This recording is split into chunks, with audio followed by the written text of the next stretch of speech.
हो, सफाई का काम हो, किसी तरह के कोई भी काम हमारे जनता के लिए मैं 24 घंटा खड़ा हूँ। दिल्ली की जनता से वोट किस तरह मांगना चाहेंगे सर? देखिए, दिल्ली की जनता से यही अपील करता हूँ कि जो ईमानदार सरकार हो, ईमानदार सरकार सही में हो, दिखाने के लिए नहीं हो, एडवर्टीजमेंट के लिए नहीं हो। और दिल्ली की जनता 3 महीने की सरकार नहीं चाहिए, जबकि दिल्ली की जनता ने 60 महीने के लिए चुना था।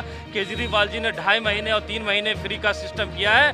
अब जो सरकार आएगी वो 60 महीने के लिए। राजधानी दिल्ली का दिल कहे जाने वाले दिल्ली कैंट में एक ऐसा मामला सामने आया है जिसने न केवल दिल्ली की राजनीति को बल्कि सामाजिक ढांचे को भी हिलाकर रख दिया है।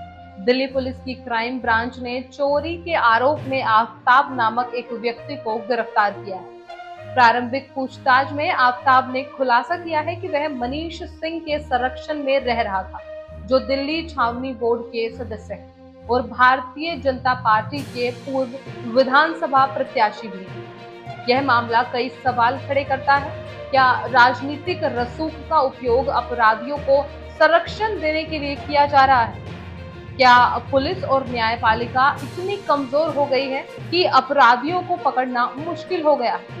और सबसे महत्वपूर्ण, क्या हम एक सुरक्षित समाज में रह रहे हैं? आइए जानते हैं पूरा मामला। नमस्कार, स्वागत है आपका एयर न्यूज। आज हम चर्चा करेंगे दिल्ली कैंट हत्या के आरोपी आफ्ताब और उसे संरक्षण देने वाले मनीष सिंह के बारे में। दिल्ली पुलिस की क्राइम ब्रांच ने आफ्ताब को चोरी करते हुए गिरफ्तार किया और पूछताछ में उसने कई चौंकाने वाले खुलासे किए। दिल्ली कैंट की झुग्गियों में जब पुलिस ने चोरी के आरोप में आफ्ताब को पकड़ा तो किसी को यह अंदाजा नहीं था कि इस मामूली सी दिखने वाली घटना के पीछे इतनी बड़ी साजिश छुपी हो।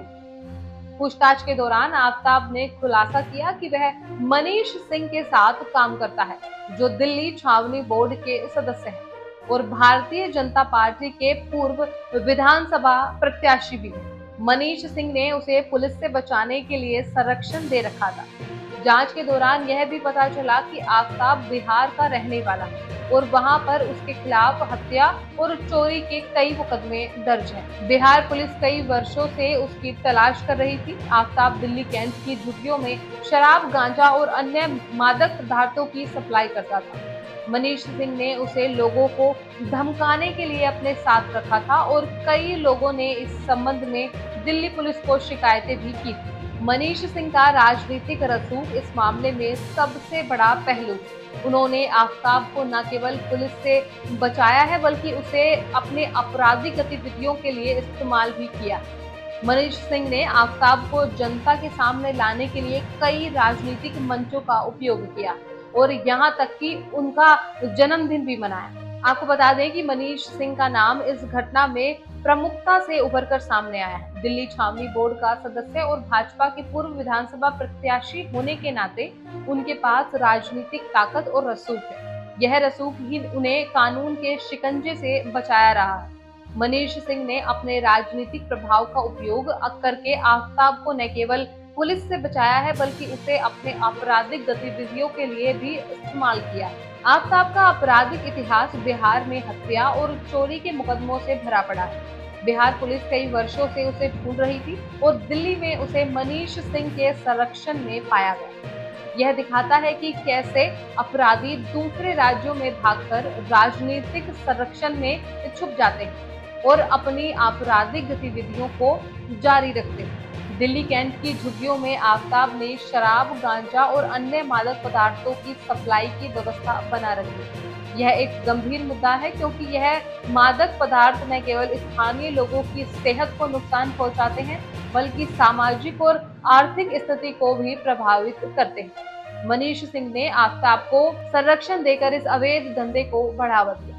इस मामले में पुलिस की भूमिका पर भी सवाल उठते हैं। कई लोगों ने मनीष सिंह और आफ्ताब के खिलाफ शिकायतें की थी, लेकिन राजनीतिक दबाव के कारण पुलिस ने कोई कार्रवाई नहीं की। यह दर्शाता है कि कैसे राजनीतिक रसूख कानून की कार्रवाई को भी प्रभावित करता है और अपराधियों को बचाता है। भारत में राजनीतिक संरक्षण का मुद्दा नया नहीं।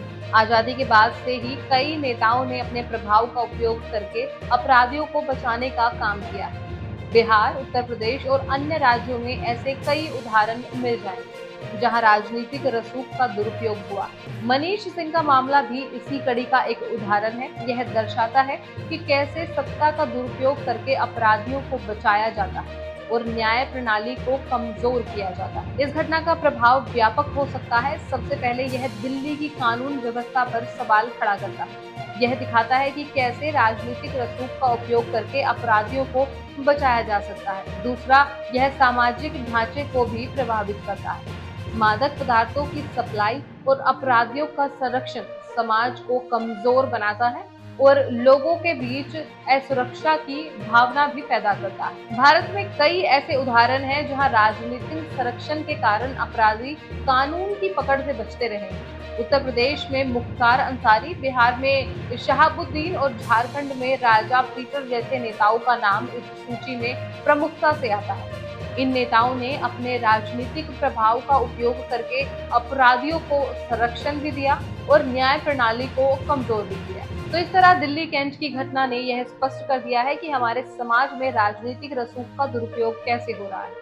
मनीष सिंह का आफ्ताब को संरक्षण देना और उसके जरिए आपराधिक गतिविधियों को बढ़ावा देना न केवल कानून व्यवस्था पर सवाल खड़े करता है बल्कि समाज में असुरक्षा की भावना भी पैदा करता है। इस तरह की घटनाओं को रोकने के लिए कानून और न्याय प्रणाली को और अधिक सशक्त और स्वतंत्र बनाने की जरूरत है। तो फिलहाल इस रिपोर्ट में बस इतना ही। इस मुद्दे से जुड़े कोई भी सवाल या अपने विचार आप हमें हमारे कमेंट में लिख सकते हैं। इसी तरह की देश और दुनिया की तमाम खबरों के लिए चैनल को सब्सक्राइब करके बेल आइकन को दबाना ना भूलें ताकि आने वाले समय में आपको हमारी महत्वपूर्ण वीडियो की नोटिफिकेशन समय से प्राप्त हो सके। फिर मिलती हूँ एक नई अपडेट के साथ। तब तक के लिए आप देखते रहिए।